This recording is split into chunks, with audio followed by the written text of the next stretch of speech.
I finally see the state line staring at me. Oklahoma City's just a memory. Fort Worth, Dallas, just a roll on by. Waco, less than 50 miles. Clear the road, I'm heading your way. I'm gonna boogie back to Texas, across the U.S. of A. I'm boogie back to Texas. Here's how they go. Boogie back to Texas. Boogie back to Texas. Boogie back to Texas. We're gonna boogie back to Texas, 8 beats to the mile. Can't you see I'm on my way? Boogie. That's great. And, you know, that chorus has a call and response, and it was everything I could do not to join in. Oh, absolutely join in. If you heard me sing, you wouldn't want to do that. Oh, okay, I understand, Michael. So, tell me, have you written any other songs on stage? It must have been... No, that was it. I pulled them out, you know, if they were simple enough. Yeah. But no, that was a once-in-a-lifetime thing, you know. Did it change? Did from the version you did that night? Yes, of course, you know, it got refined. Yeah, sure. And, yeah, they're all works in progress until all of a sudden you record them and then, oh my God, why didn't I think of that before I put it down forever? I remember the poet Charles Bukowski, I saw do a signing one time, and he said, somebody said, oh, I love this poem. Will you sign this page? And he said, well, you should hear it now. So, yeah. So it does change. Do you have another song for us? Yeah, let me, I wrote this with old Dale Watson. We did a record. Dale's a fine country singer from Austin and lives in Memphis now, I think. And Merle Haggard had died, and it just tore me up. And I was doing a radio show tribute to him, you know, on Willie's channel, and playing Merle Haggard songs. And they said, what do you want to call it? And I said, I want to call it Feelin Haggard. And I told George straight, we were doing this golf tournament, and he said, you ought to write that song. So me and Dale did. Tribute to Merle. Woke up this morning, feeling worn and low. Brewed a pot of coffee, got no place to go. Got a call that topped it all, that Haggard passed away. I thought he'd live forever. What more can I say? Feelin Haggard, I kicked those swinging doors. Feelin Haggard, I'm a branded man for sure. Feelin Haggard, tonight the bottle let me down. Feelin Haggard, since Haggard ain't around. Yogi from Muskogee was more than just a star. He lived his words, his music rang from concert halls and bars.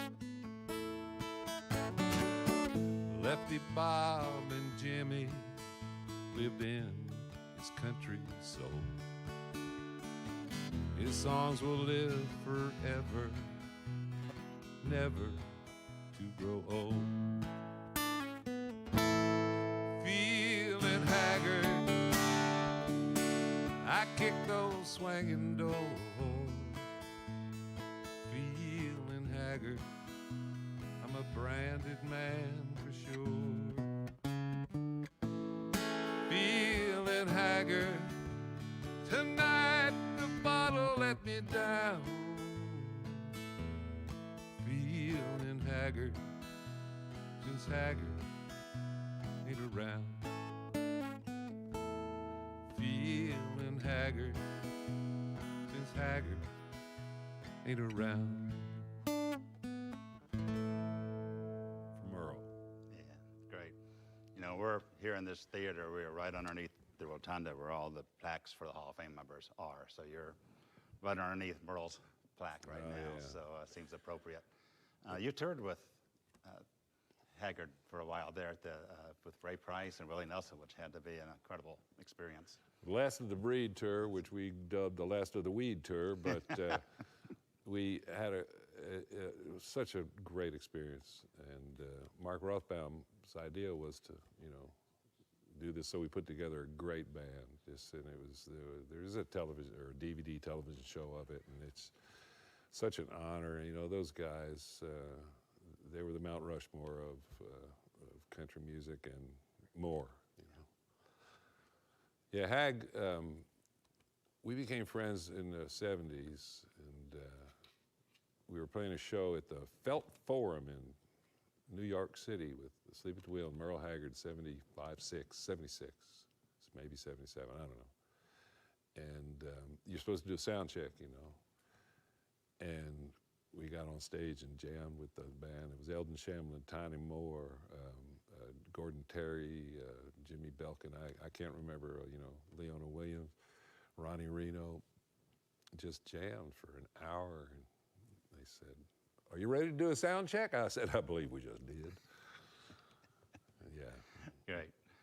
But need to ask, just because you're one of the musicians who went through this, but you contracted the COVID virus at some point. Was it April or? March. March, was it? So. Yeah, I was an early adopter. Yeah. What was your experience with it? I was sick, but not very sick. So I had what we would call a mild case, which meant I was nauseous, I was tired, I was dizzy. I slept for about 4 days when I finally could get tested. They didn't have tests. And then it was easy, about 2 weeks of just blahs, So I was very, very fortunate. I'm obviously lucky and or healthy or both. So no, 99% of people would be fine, and then a whole lot of them are going to die and have terrible times. So I do not underestimate the seriousness of this disease, but I also know that that it can be dealt with, But you just don't know. If you like to play dice, it's kind of like that. Do you have any repercussions or continuing? So. No, I had nothing at all. I got better. I took a leave as the only medicine I took, and if your body is obviously I was pretty surprised that my immune system was so good. All that healthy living, right? Yeah, that's right. That's, God dang it, I tell you what. Say a big hello to our good pal Willie Nelson, who is my canary in the mine. Yeah, great. I've been running with Willie for almost 50 years, and I trust him. Yeah, great. Well, time for a song. Yeah, let me see what I got here. These are some cool ones. This one I wrote with our fiddle player and in the Sleep at the Wheel now, Katie Shore, a wonderful gal, and we did this one, and it was during COVID, and no, it was before that. I'm sorry, but she lives outside of Austin, and I live closer into Austin, and we were collaborating, and it was the first time we ever collaborated by text and voice. I'd send her an idea, and she'd send one back. So it was the new way of doing it, and this is called, I guess we'll call it a day tonight.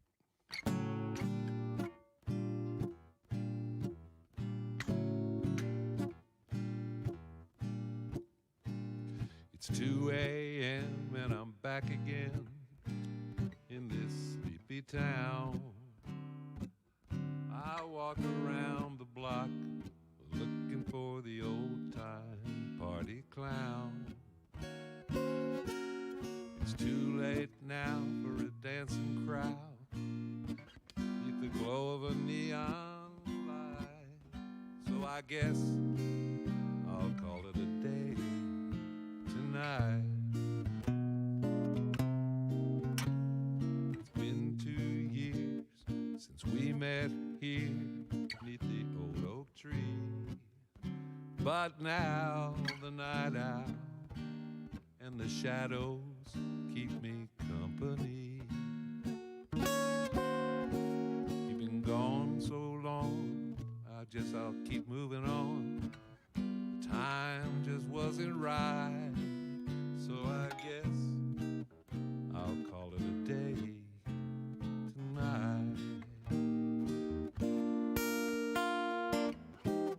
Street lights light the way. Memories, you know they lead me astray. Nothing shaking, love's been taken. I'm losing the fight, so I guess I'll call it a day tonight.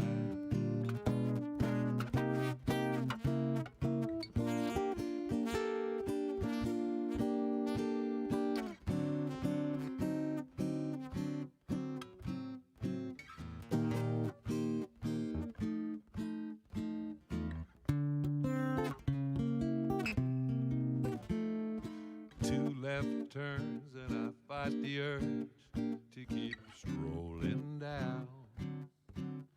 The only lonely one I know is the one still walking around. I hear crickets sing under bright moonbeams, not long till morning light, so I guess I'll call it a day tonight. Street lights light the way. Memories, you know they lead me astray. Nothing shaking, love's been taken. I'm losing the fight, so I guess I'll call it a day. Might as well be a year, y'all know I guess I'll call it a day tonight.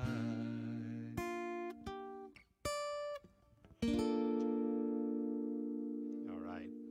You know, that song has that melodic structure and rhythm and sort of a swingy feel to it that comes out of the tradition that you love, the Western swing. You know, you when you started playing this music, you had there was a great repertoire to draw on. Bob Wills, Cindy Walker, Louis Jordan, Rex Griffin, you know, Fred Rose, so many great songwriters. At what point did you want to insert yourself and start coming up with original material? Day one. To me, they were forms, you know, and it was, oh, I can write like that, you know, and so I always did, but of course, learned all those songs so that I would know and play them, of course, because they're the greatest, you know.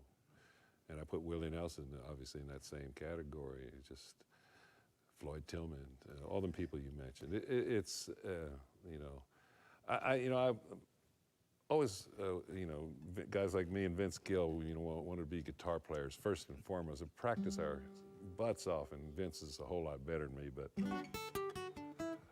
And you'd get all involved in that and then realize, well, we got to have songs, you know. You got to have songs. And so you know, I've always written, you know, from day one, but the better I got at this, then I could write different kind of songs, you know. And I can write a Johnny Cash song or a Boogie Woogie song or a rockin' song and it just gave me a little more tools to work with, you know, the better musician I got to be. But sometimes, like with the Merle Haggard song, the simplest 3 chords tell you what to do. You know? That's a straightforward country song right there. Yeah, so, you know, in saying that, yeah, you're from Pennsylvania, if I'm right. And, suburbs of Philadelphia. Yeah, so how does a Philadelphia kid end up interested in Western swing, and how were you able to find enough people crazy enough to go with you on this journey, you know? That's the unanswerable one, but no, I grew up as a child performer, we had a folk group starting in 1961, and we were called 4G, sang This Land Is Your Land on top of Old Smoky, Peter, Paul, and Mary songs. But folk music, which was such, I remember we would, nice little cousin of country music. And I just always wanted to sing and play, and I got into fiddle music by playing in a square dance band. They said, up in New England. And wow, I love fiddle music. And so I played jazz band in high school. I played bass fiddle in the swing, what they called the stage band that every high school had back then. And I knew all these jazz guys where I grew up. So I love that. I remember I used to play with these far out avant-garde jazz guys that go down, and I was in high school. I played bass at the University of Pennsylvania, go down and play with them, and in between sets I said, hey, can I go up? And I'd go up with my guitar and sing, this land is your land, and country songs, George Jones songs. It was like, I was just like that, I don't know. I just thought that all music was great. Well, play another great song. Oh gosh, this is, what do I have here? These are some weird ones. I just finished this song. That's why I have the words here, folks who are watching. A lot of the time, having COVID, I spent on my porch watching the sun go down. I have a beautiful sunset view, and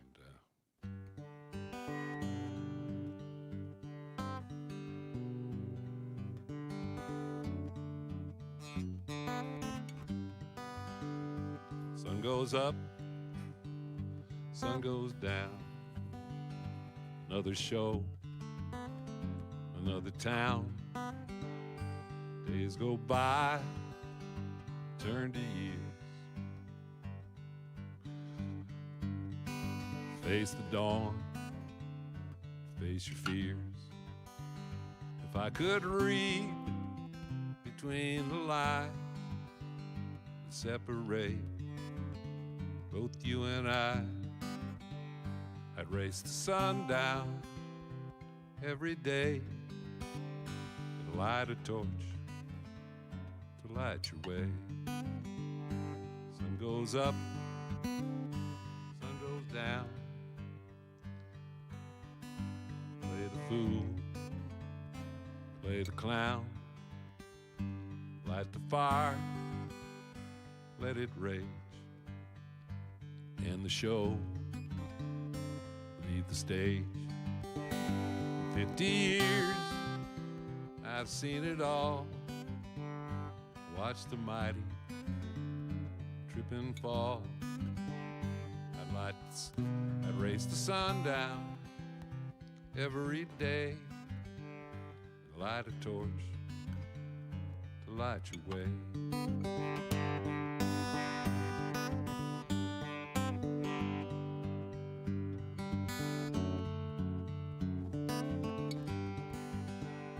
Sun goes up, sun goes down, burning skies don't make a sound. Darkness falls like a funeral shroud. I'll lead you through the madding crowd. I could read between the lines that separate both you and I'd race the sun down every day, light a torch to light your way.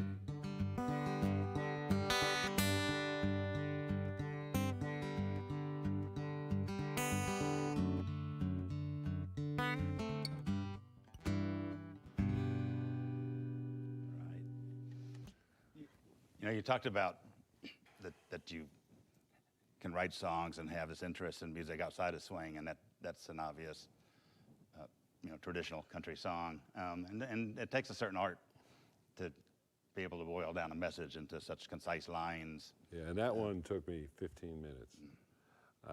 That's a gift. Yeah. Every songwriter will tell you. I've had songs that take me 6, 8, 9 years to finish, And boy, when it comes like that, it's such a gift. I don't know any songwriter who won't tell you that that's why we do it. When you finish a song and hear it back, it's the best drug I've ever seen. I mean, it really is. Yeah. You know, I talk about, I work a lot in public health in Texas, and you know, I've had depression. Most artists, creative artists, have some sort of depression. And I told them, I said, the only difference is that I can just pick up a guitar and it just goes away. You know, that's I know a friend of mine, Darden Smith, works with soldiers with PTSD and helps them with their problems by teaching them to write a song. You know, Billy Joe Schaefer says it's his best therapy he has is writing songs. You know, so. And Billy Joe needs them, boy.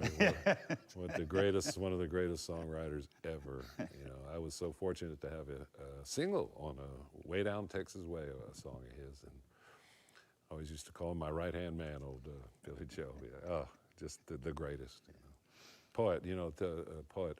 That song, I was thinking about Blaze Foley when I wrote it, and John Prine. For some reason, I've been listening to a lot of, I'd just been listening to John Prine doing one of Blaze's songs, Clay Pigeons, I think, and it just flowed out, you know, and that's the kind you want. Yeah, I think John doing that song showed the connection between him and Clay, or Blaze, but also just, you know, raised Blaze's profile a bit, because it's such a beautiful song. Yeah, I lived in the same neighborhood with old Blaze, and I knew better than to hang with him, because he was trouble and I was gasoline on trouble. But I knew him, and he's one of the great, now discovered perhaps, certainly by songwriters. Yeah, there's a movie about him now, so even so. Very good movie, an excellent movie, I saw it, yeah. Yeah, songwriting is such a magical and mystical profession. Yeah, it's always good when somebody who's good but hasn't had a lot of recognition starts to get some, you know. So yeah, somebody that good, yeah. Yeah, it seems like, you know, the talent of Hank Williams just didn't have the life, you know. You know, we talked about just being at your 50th anniversary. When you were starting off, you guys, I think, formed in Paw Paw, West Virginia. In the suburbs of Paw Paw. You know, did you ever, at that point, think, here you are, 50 years from now, I'll be sitting in the Hall of Fame, or going on the Austin City Limits, playing with symphonies? No, I had a 10-year, you know, plan, or if we could just, you know, have a band for 10 years and make enough money to buy a farm. Not bought the farm. Honestly, that was it. And then we'll teach guitar or play in the neighborhood, you know. And after a year, I knew that was never going to happen. What happened was Commander Cody invited us out to the Bay Area from West Virginia to Berkeley, Oakland. And what did they say? How are you going to get them back on the farm once they've seen the Bay Area? We were supposed to go out for 6 weeks and stayed for 2.5 years. Got a record deal. Van Morrison helped and met Willie and Doug Somm and wound up in Austin, you know, because we were meant to be there. Yeah. I think part of your story is that you've had these other great musicians recognize what you were doing and step in and help and give advice. God, yeah. And you know, without them, we know everything from, you know, the guys that helped us out early, you know, Commander Cody for sure, Bill Kirchen for sure. I was in college when I met them. They stayed at my apartment, and Bill taught me how to play the guitar, the simplest stuff that I needed to know. Commander Cody would put us on shows. Van Morrison, you know, put us on shows, mentioned us, and record companies came running. Peter Fonda put us in movies, you know. Dolly Parton put me in movies and made me write songs with her. I mean, couldn't ask for any better than that. And you know, I've always said I got in this business to meet my heroes and play with them. You know, golly, collaborate. That would be beyond my dreams. And so it all happened. But you know, a friend of mine, old Big Boy Medlin, wrote a movie. Says you got to be careful what you wish for, because you just might get it. And so always wish for the right things. One other, I know, later in your career, you know, George Strait loved you guys and was influenced by you. I think his, you know, he calls his band Ace in the Hole, which is, you know, very much modeled on Sleep at the Wheel. but he took you out on tour, his opening acts, played with you, sang with you, and how important was that? Oh, are you kidding? George, in 1978, he opened up for us at Green Hall, you know. And the band hired him. They weren't called Ace in the Hole. They had some really bad name, and they hired George, and they started doing good, and changed the name to Ace in the Hole in the band. And yeah, after he made his record deal, 2 of my fiddle players quit, and he hired them. And he would, which is fine with me, and he would do Take Me Back to Tulsa and Driving Nails in My Coffin, which were our first 2 singles off on United Artists. And he would do our arrangement with his band, and he's been a great friend and a real gentleman and a real you know, country music would be such a loss without George. He really embodied the matinee idol, serious singer, incredible understanding of the history of country music, which we got from Merle Haggard, and the song sense that is the best. Always had the best songs, and still. And now, even though he's not on the radio, he's writing great songs.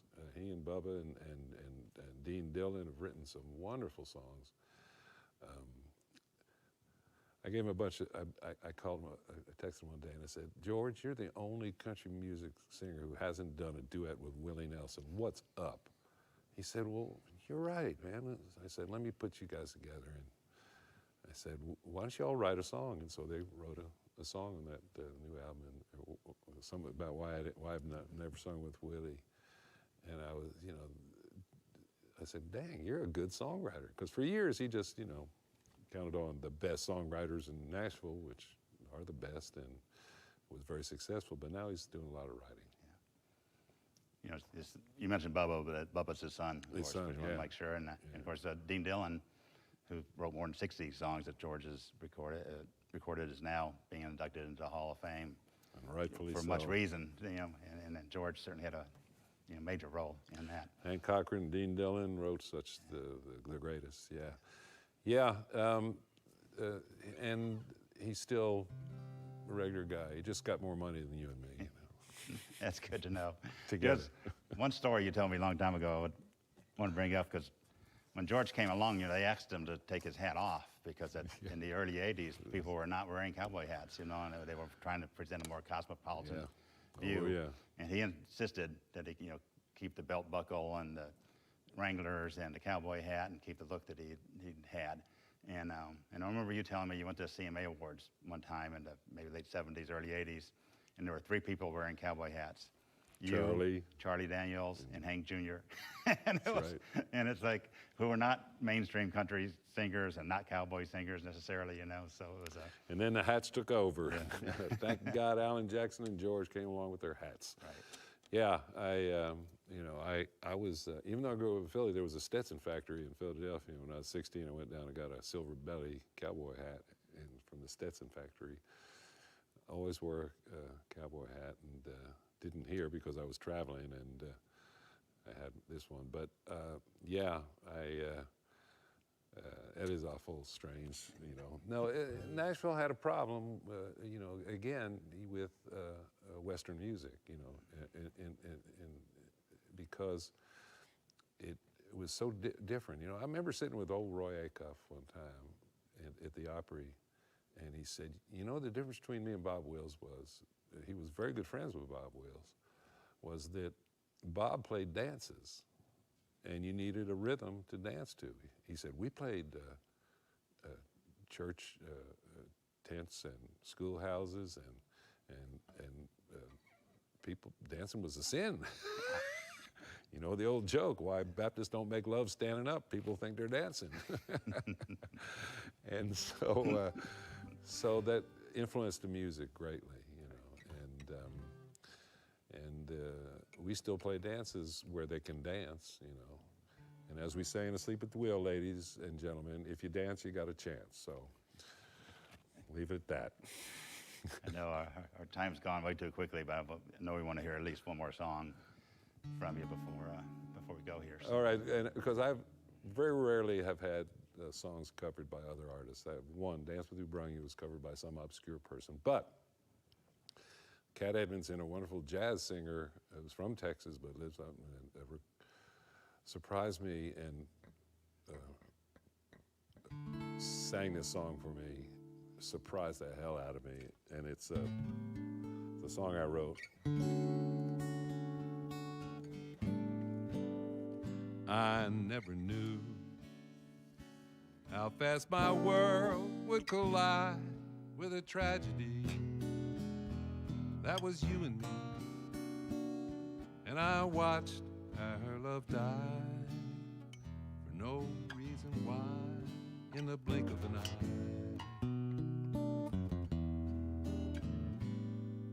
I know that I will never find a love like ours again. Why did it end so quietly and with no sweet goodbye? Blink of an eye.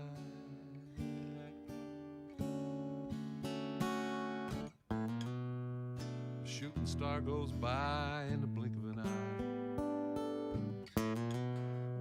A firefly burns bright in the blink of an eye. But the love between you and I should never have died in the blink of an eye. As time goes by, I know that I will survive. It's just a matter of time until I find someone to ease my mind, and things will work out fine in the blink of an eye. Oh, oh yeah, in the blink of an eye. That's great. Who knows, you can hear Hoagie Carmichael almost, or some of those classic writers The greatest. sing something like that. I was watching him in some movie with Lauren Bacall the other night where he sits and plays the piano in some dive in an exotic locale. Yeah, yeah. No, Hoagie Carmichael's, yeah. I am so glad that I learned enough about music to be able to write those kind of songs, because they are a lot of fun. There are a lot of folks in town here. I produced an album on Susie Boggess with some local Great writers. album. April, and oh gosh, I forget names. I'm getting old, but great writers. Yeah. One more question, I guess. During this break, you know, have you been writing? You've mentioned a couple songs that you've written. I know some writers I've talked to, Pam Tillis, for instance, said, you know, she was just too scattered and too much going on. It was hard for her to focus and write. Well, that was all the time with Pam. Yeah. So it's a natural way. That was a Tillis trait, you know. No, I've been on the road for 48 years, pretty much nonstop. On the road, it's like get dressed, get rest, get fed, do whatever you got to do, and just be ready to sing. And so writing songs on the road was so difficult for me. You know, I get an idea and then, oh, I got to go, you know, do this. So no, I was writing up a storm. It was great. I wrote a song for this new album. I went down to see Jamie Johnson was playing in town. I said, Jamie, this is Sleep at the Wheel's 50th year. He went, half 100 years? So I wrote this song called Half 100 Years. It's the title tune of the new album. And it's, I'm not gonna play it. You're gonna have to buy the album when it comes out in the spring, you know. But yeah, it's, I've got so many songs now. I'm just pleased as punch. Great. Well, thank you for your time. I know you had to go out of your way to come here. This is an honor, Michael. This place means a lot to me. You know, when I hit town in 1972, the old Hall of Fame, Kyle and Doug Green, Ranger Doug, would take us down and show us Bob Wills films in the basement there. And because, you know, we had never seen him. I wasn't around when he was doing it, and just educated us. Yeah. And have a great respect for the work y'all done here, and just amazing how this new place is amazing. And we just hope to God that it'll be filled with people sooner than later. Yeah. I'm with you there. Yeah, so thanks. You know, I want to say at 8 p.m. we're going to move over to Instagram Live. We're we invite you to join Ray and ask your own questions here. So we'll be back next week with Matt Stell and Ash Bowers. If you want to see more conversations and performances from great songwriters filmed over the years at the museum, visit the Watch and Listen page at countrymusichollofame.org. And while you're there, consider donating to our coronavirus relief fund to help the museum continue providing free programs like this, while also protecting the organization and now and into the future. Music to back you up. Yeah, there you go, perfect. Hear my song as I ride along, just a happy roving cowboy, chasing the gray clouds out of the sky, keeping the heavens blue. You know where that's from. That's right. That's the Health and Happiness Hour. That's right. That may be the best closing we've ever had for a songwriter session. But so we'll be on Instagram Live in 15 minutes. Please come join us. Yeah, that's right. You old folks who don't know how to do that, get your kids to show you how to get on Instagram. Exactly. So I don't know how to use that. My stepdaughter has helped. So thank you again, Ray. Thanks, Michael.